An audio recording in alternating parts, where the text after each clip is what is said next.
Welcome back to part three of Fast and Easy Learning Nahuatl. My name is Chukome.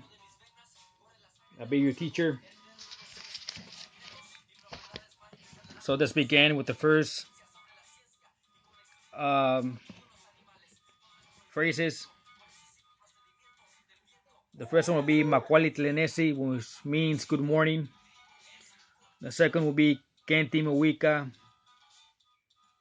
which means how are you? And you can say this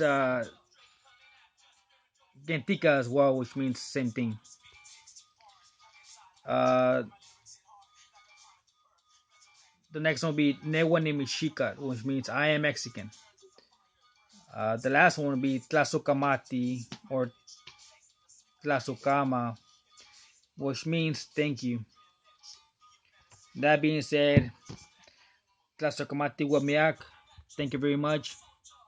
Uh, please press the like button, subscribe, share the knowledge, practice the words with your Chantlaka, which means families, um, friends,